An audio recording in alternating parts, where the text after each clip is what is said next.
Efésios capítulo número 4, nós iremos ler a partir do versículo de número 25, do versículo 25 ao versículo de número 29.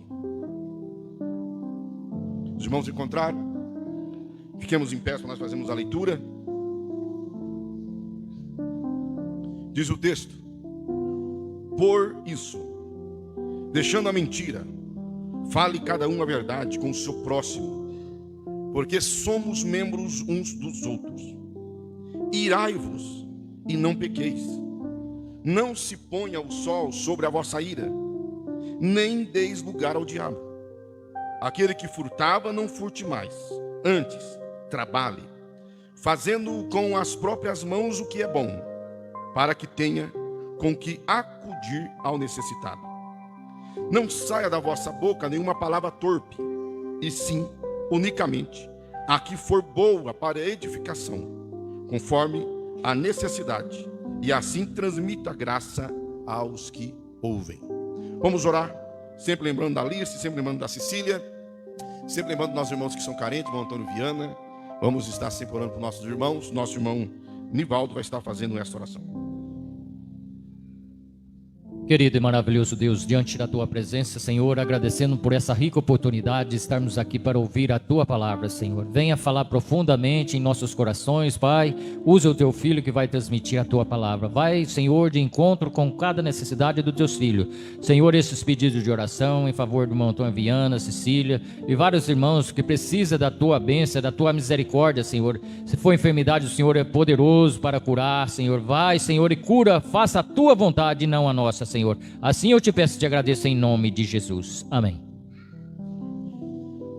A carta de Paulo aos Efésios é conhecida como uma das cartas da prisão que ele escreveu quando estava preso em Roma.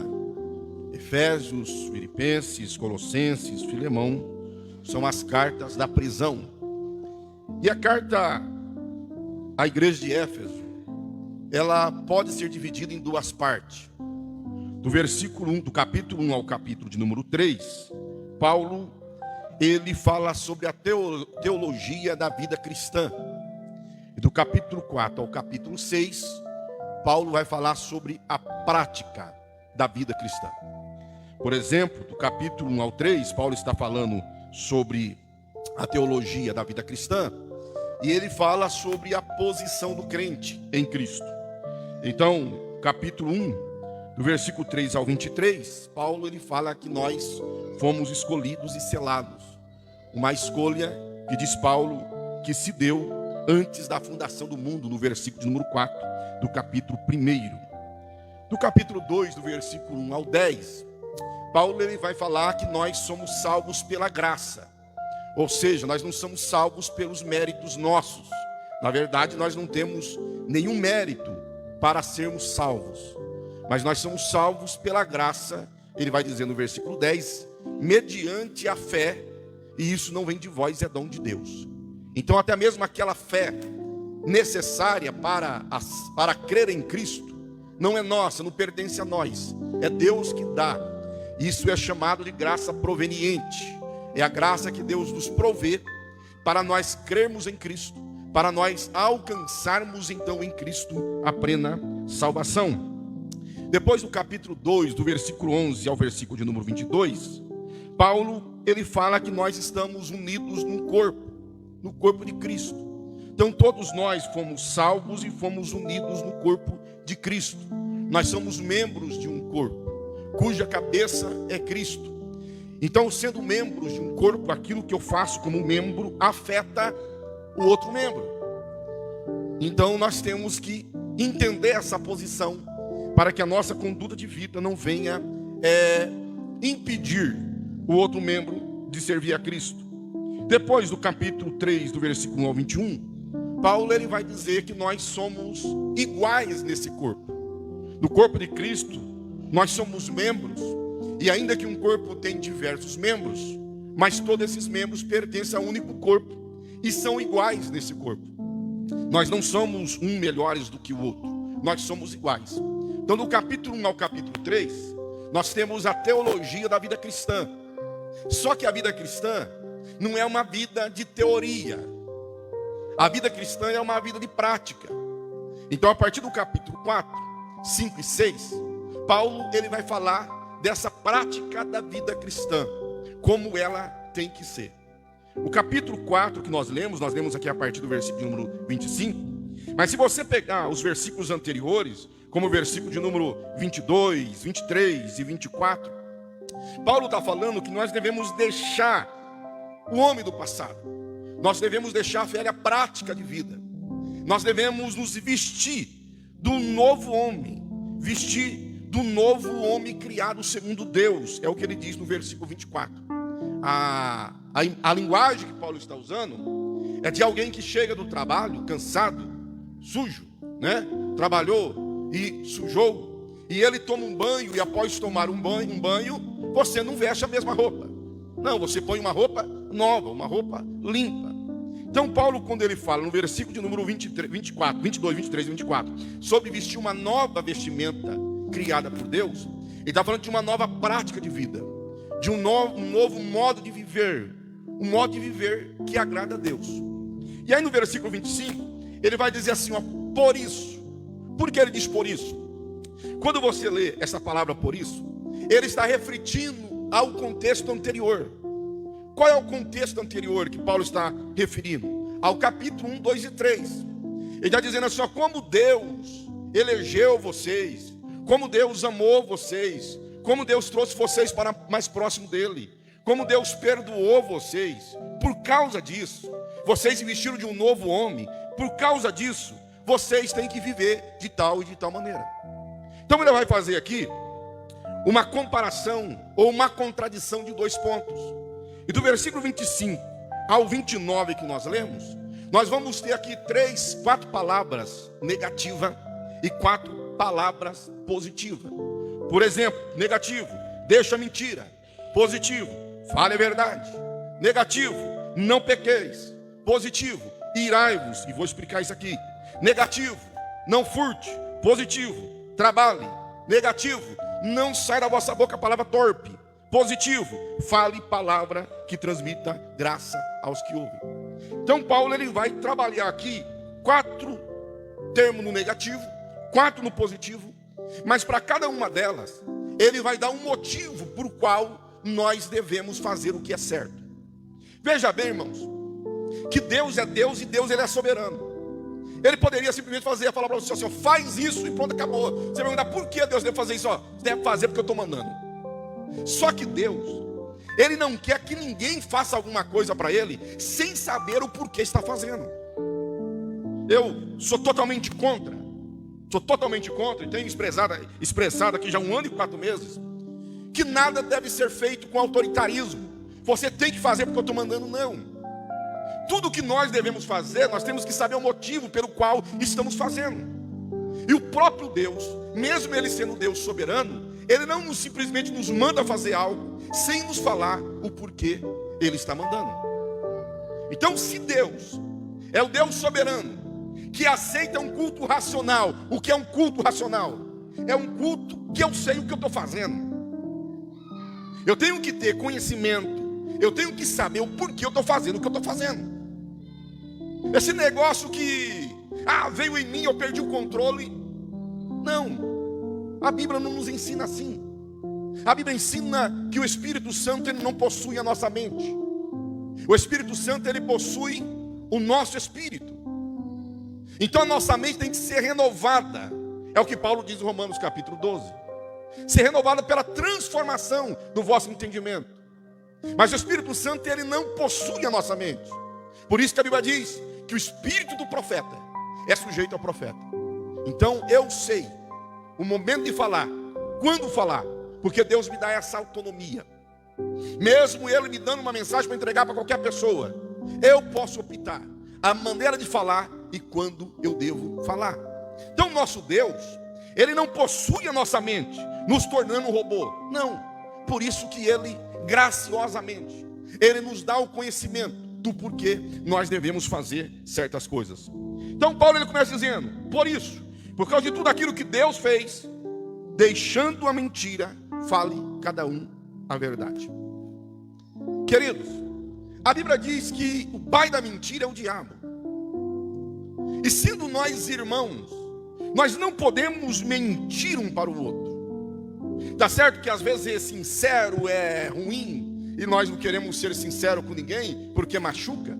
Mas a Bíblia diz que nós falarmos a verdade, devemos falar com amor. Nós não podemos viver uma vida de mentira. Nós temos que viver uma vida de verdade. Nós não podemos ter uma vida de falsidade. Nós devemos falar uns com os outros a verdade. Paulo dá a razão pela qual nós devemos falar a verdade. Ele diz, porque somos membros uns dos outros. Nós sendo membros um do outro, nós temos que viver uma vida de verdade, não uma vida de mentira. Nos nossos negócios, nos nossos tratos, na nossa condução das coisas, tem que ser feita com verdade, não com mentira. Há pessoas que não pesam a consciência dele nem de passar para trás o irmão dele na fé. Nós não devemos fazer isso nem com o ímpio, quanto mais com aquele que é irmão na fé nossa. Nós temos que ter uma vida de verdade. E a razão por qual eu devo falar a verdade para você, e você deve falar a verdade para mim, é que nós somos membros um dos outros.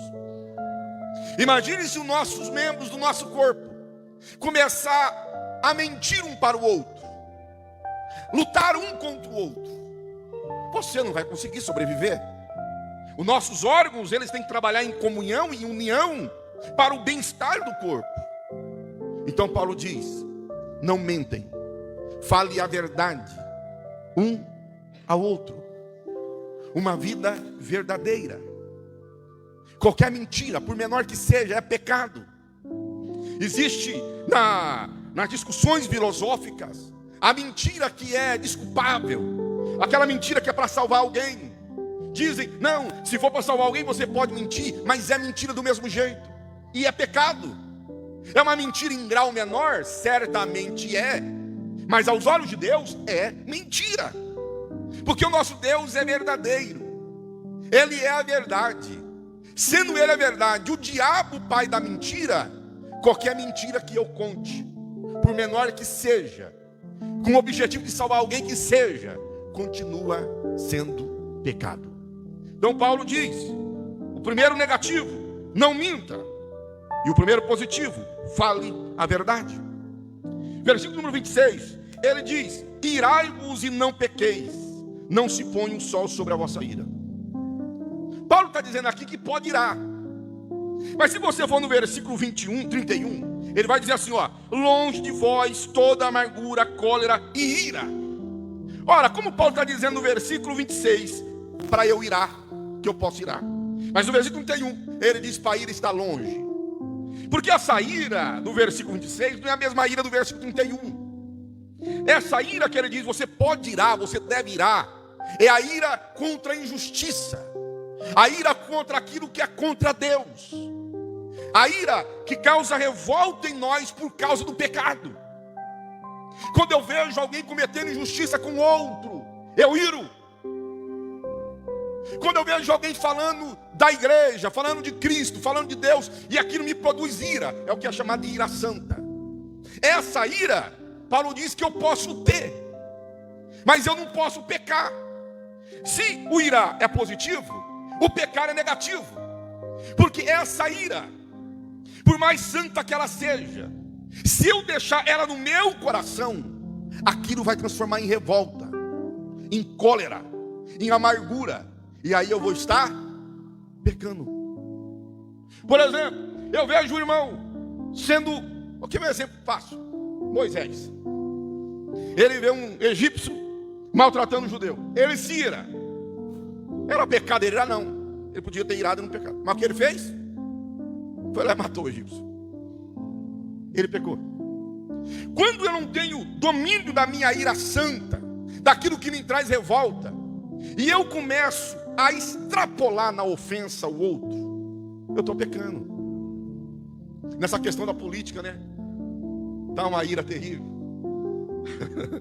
O petista fica irado com o bolsonarista com o petista. Não, se fosse apenas uma ira, porque o fulano lá do PT lá roubou não sei quantos milhões e bilhões, não sei o que lá, mas é o que ele faz? Ele começa a ofender o seu irmão. Aí o outro que é petista, o Bolsonaro deixou morrer 600 e tantas mil pessoas, e o Bolsonaro fez isso, aquilo, e ao invés de ficar só com a ira pela injustiça cometida, ele começa a ofender o seu irmão. Então ele da ira, ele passa ao pecado. Paulo diz, eu posso irar contra a injustiça, mas antes do sol se pôr, eu tenho que tirar aquela ira de dentro de mim. Ele diz, não se põe um sol sobre a vossa ira. Porque se você deixar aquela ira dominar você no outro dia, não vai ser mais uma ira santa. Agora vai ser um sentimento de revolta, um sentimento de amargura. Eu estava lendo no jornal esta semana, um pai que mandou a filha embora do emprego, porque ela foi defender Lula e o pai é bolsonarista. Só isso. Mandou embora. Aí começa a causar dissensão dentro da família. E aí Paulo diz que a razão pelo qual nós não devemos deixar o sol se pôr sobre a nossa ira, porque se nós deixar, nós vamos estar dando lugar para o diabo. Então o motivo pelo qual eu devo irar, mas eu não devo deixar o sol se pôr sobre a minha ira, eu não devo deixar passar por outro dia para eu me consertar, porque senão eu vou pecar, porque o diabo vai estar ali do meu lado, me sufocando. Nós devemos tomar muito cuidado, irmãos, para que a ira santa não se torne numa amargura no nosso coração. A ira que Paulo está dizendo aqui, eu quero reforçar, é quando eu me iro por aquilo que estão fazendo contra o outro, por aquilo que é contra a justiça, por aquilo que é contra as coisas de Deus, e não por aquilo que é contra mim. Eu me irei porque o irmão falou de mim, eu fiquei irado, eu fiquei bravo, eu xinguei. Não, isso aí é o versículo 31. Longe de vós toda amargura, cólera e ira. Eu posso irar pela injustiça, mas eu não devo deixar que isso perdure até o outro dia. Eu tenho que apagar isso do meu coração no dia de hoje. Se você se irou com alguma coisa que você viu, que você não concordou, que você achou que era uma injustiça, não durma com isso. Porque se você dormir com isso, você vai estar pecando e você vai estar dando lugar para o diabo. Paulo, ele tem aqui o terceiro negativo. Aquele que furtava, não furte mais. Antes, trabalhe, fazendo com as próprias mãos o que é bom. Paulo está falando dentro de uma cultura em que o furto, apropriar o que era do outro, era aceitável.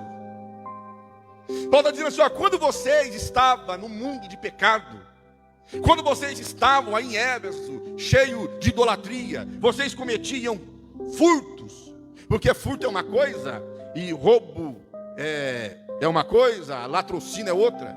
Furtar é quando a pessoa não vê você pegar, latrocínio é quando você mata para roubar.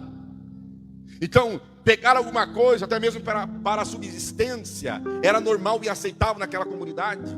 Mas Paulo diz assim, olha, se você furtava quando você não era crente, agora você não deve furtar mais. Você tem que trabalhar, fazer o que é bom com as próprias mãos. Mas será que nós furtamos, irmãos?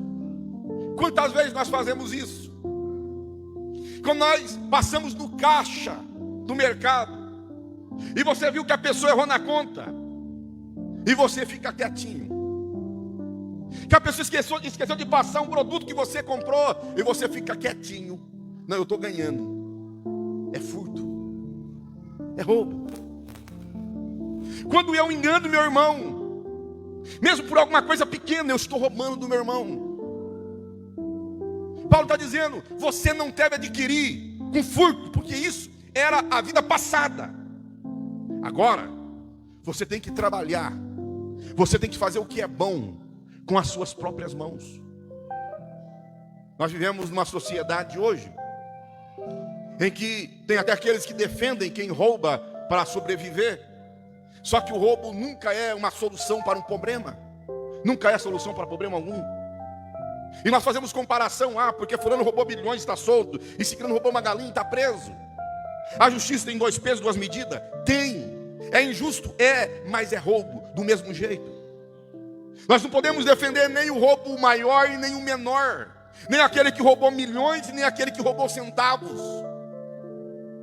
Nós não podemos ficar defendendo quem roubou bilhões de uma empresa e quem desviou dinheiro do contribuinte, catando um pouco do dinheiro do assessor. é crime do mesmo jeito, é roubo do mesmo jeito. E nós não apenas não devemos roubar, mas nós não devemos defender quem rouba. Se roubava, não roube mais, trabalhe. Mas sabe o que é interessante aqui? Que Paulo fala assim, ó, trabalhe, fazendo com as próprias mãos que é bom, para que tenha um carro zero, uma casa nova. Não. Para que tenha com que acudir o necessitado. Eu sempre digo aqui que a Bíblia não é contra a riqueza. Não é pecado você ter carro, não é pecado você ter casa, não é pecado você ter roupa boa, nada disso é pecado. Mas a teologia bíblica do dinheiro é uma teologia nunca para nós fazermos reino na terra, mas sempre para nós ajudarmos o necessitado. Paulo diz assim, você tem que trabalhar, tem que parar de furtar, tem que trabalhar, para que quando tiver um necessitado, você tenha com que ajudar ele. Parece-me, quando eu leio esses versículos, parece-me que Paulo está citando de certa forma Levítico capítulo 19. Levítico capítulo 19 começa dizendo, sede santos como eu sou santo. E Deus vai dizer assim, ó, como vocês devem ser santos. E um dos pontos, como ser santo, é você suprir a necessidade do pobre, do necessitado. Porque quando Deus nos dá, ainda que Ele não nos proíbe de ter coisas nessa terra, e devemos ter, eu aconselho você a ter, eu aconselho você a administrar a sua vida material, como se Cristo voltasse daqui 1000 anos. Mas o principal, na teologia bíblica do dinheiro, é você sempre ter, para ajudar alguém necessitado. Então Paulo, ele dá razão para a qual nós não devemos roubar, para a qual nós devemos trabalhar, que é ter para acudir o necessitado. E o versículo 29, nós temos aqui a quarta palavra negativa e a quarta positiva. Não sai da vossa boca nenhuma palavra torpe, mas unicamente a que for boa para a edificação. Paulo está dizendo que porque Cristo nos salvou, porque Cristo nos libertou, porque Cristo nos trouxe para o seu reino, nós devemos parar de falar palavras que não têm valor algum. Aqui alguns dizem que significa torpe, aqui no grego, sapo morto. Outros falam de palavras sem sentido, palavras sem valor, coisas que perdeu o valor. Nós devemos então parar de falar coisas que não edificam. Queridos, quantas vezes nós perdemos tempo do nosso dia falando sobre política, falando defendendo político A, defendendo político B, defendendo político C. Quantas vezes nós perdemos tempo do nosso dia falando de coisas que já passou, já aconteceu lá atrás, nós ficamos trazendo para o nosso dia, causando dissensões, causando intrigas, machucando as pessoas. Paulo diz, pare de falar palavras que não têm mais valor algum. Quantas vezes nós, na nossa relação familiar, nós ficamos trazendo coisas lá do arco da véia, para ofender agora, nos dias de hoje. Davi era um homem segundo o coração de Deus.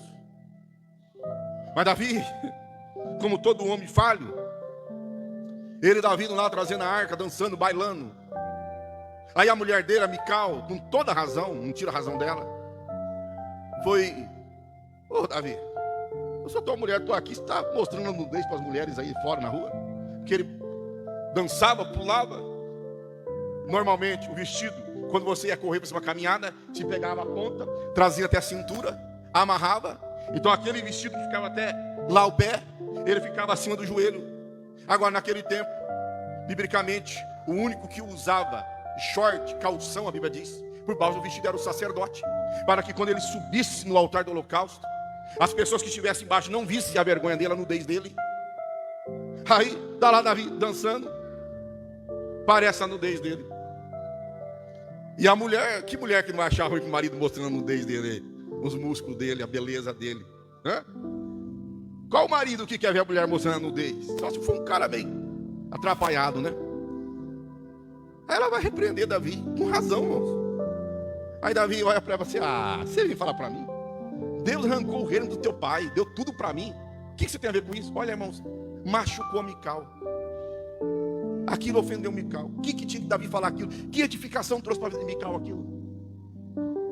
E quando às vezes nós usamos essas coisinhas para ofender as pessoas que estão do nosso lado, Nós trazemos à memória coisas do passado, palavras que não têm mais nenhum sentido, que não tem mais nenhum valor. As coisas velhas passaram, tudo se fez novo. Paulo diz: olha, quando você for abrir a tua boca, fale palavras para edificação. Ele continua dizendo assim: olha, palavras que transmitam graça aos que ouvem. O que Paulo está dizendo é o seguinte: o que você falar, seja palavras para levantar o teu irmão, para consolar o teu irmão, para fortalecer o teu irmão. Nós temos que parar, irmãos, de ficar falando coisas que não tem sentido, palavras que ofendem, palavras que matam. A Bíblia diz que a vida e a morte está na ponta da língua. Aqui, ó, na tua língua tem vida e morte. Se você falar com graça, você vai dar vida. Se você falar com ofensa, você vai matar. Quem está entendendo, diga amém. Davi, ele vai chamar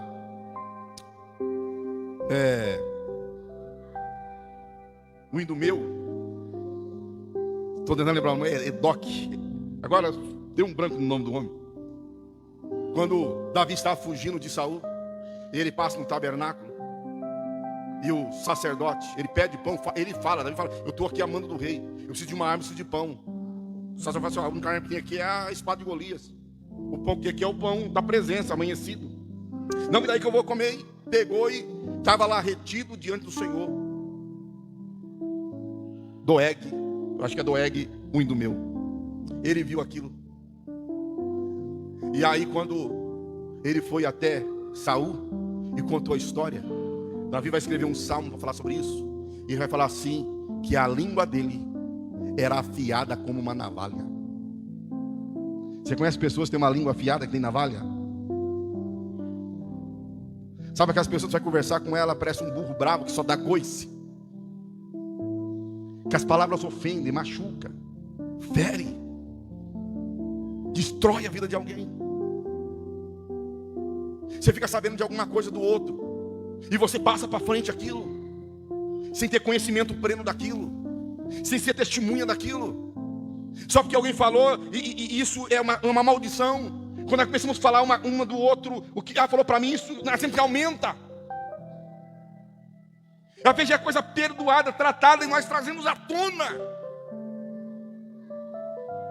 Queridos, isso não é prática de crente. A fofoca não é prática de crente. O falso testemunho não é prática de crente. A prática do crente é falar a verdade, viver a verdade, falar palavras que edificam o seu irmão. O que chega do meu irmão até a mim tem que morrer em mim. Não pode continuar. Eu tenho que ser fonte de bênção.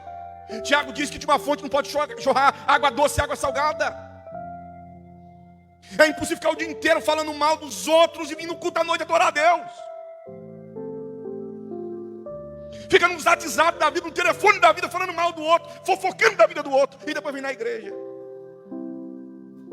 E a Bíblia diz que aquele que aborrece o seu irmão é homicida, é assassino.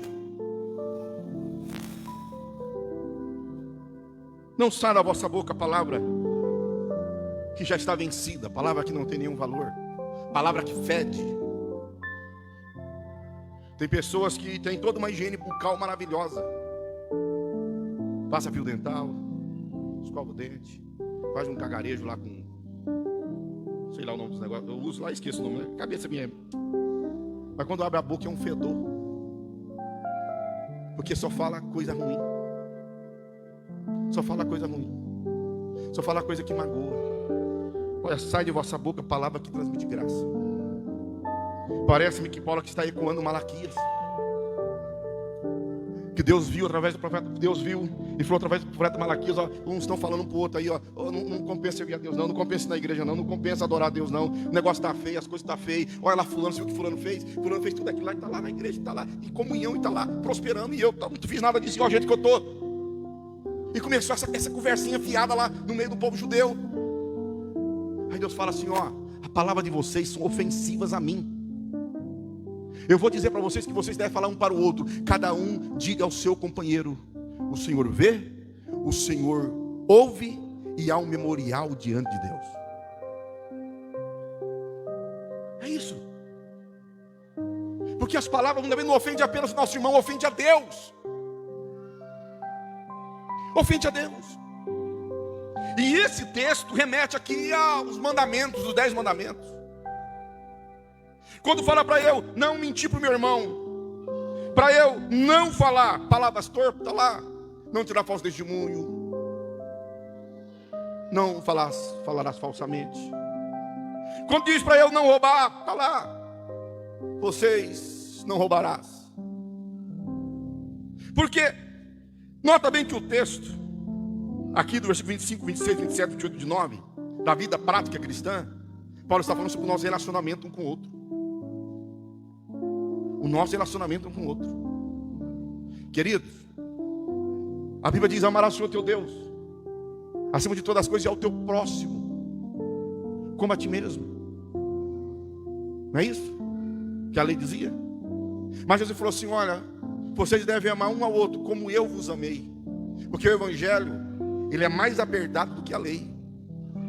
Então agora, a prática de eu amar meu irmão, o paradigma não sou eu, o amor que eu tenho por mim, mas o amor que Cristo teve por mim. E como é que foi o amor de Cristo por você? Olha o tanto que ele aguentou e suportou. Ele suporta-nos todo dia. Porque quem não pecou aqui hoje? Quem não errou aqui hoje? Todos nós pecamos, todos nós erramos. Mas Deus, pela sua graça, nos trouxe aqui. Não, pastor, eu que vim. Não, pela tua vontade, a vontade da carne, você não estaria aqui. Você não estaria na casa de Deus. Você está aqui porque o Espírito Santo lhe trouxe. A graça de Deus. Então, apesar de nós ter passado um dia ofendendo a santidade dele, todavia, ele foi até nós e nos trouxe na sua casa. Então, o padrão em que eu devo me espelhar para amar meu irmão, não é o amor que eu sinto por mim, mas é o amor que Cristo demonstrou por mim na cruz. Então Paulo, ele trabalha aqui sobre você deixar a mentira e viver a verdade. Ele dá razão, porque nós somos membros do outro. Você deve irar contra a injustiça, mas você tem que tirar a saída do coração antes do sol se pôr, para que você não peque, para que o diabo não tome o teu coração. Ele diz para eu parar de furtar e trabalhar com as minhas mãos, fazendo o bem, para que eu tenha com que acudir meu irmão. E que não deve sair da minha boca palavra sem sentido, sem valor, palavra torpe, mas que tem que sair palavras que edificam a vida do meu irmão. Eu pergunto para cada um de nós: qual é o evangelho que nós estamos vivendo, irmãos? O evangelho teórico, Deus me ama, Deus me salvou, Deus me libertou. Ou o evangelho prático, Deus me salvou, e porque Deus me salvou, eu vivo uma vida de santificação a Ele. Nota bem que nós não fazemos isso para ser salvo, nós fazemos isso porque somos salvos.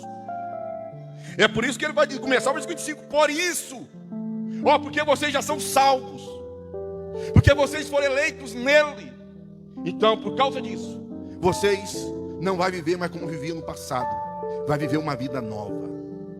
Então nós praticamos essas coisas, não para nós sermos salvos, para termos o céu. Não, nós praticamos isso porque nós fomos salvos em Cristo Jesus. Quantos podem dizer amém?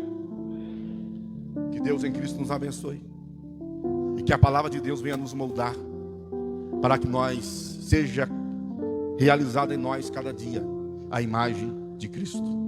A Bíblia diz que a vereda do justo é como a luz da aurora, que vai brilhando, brilhando, até ser dia perfeito. Que Deus abençoe a cada um dos irmãos.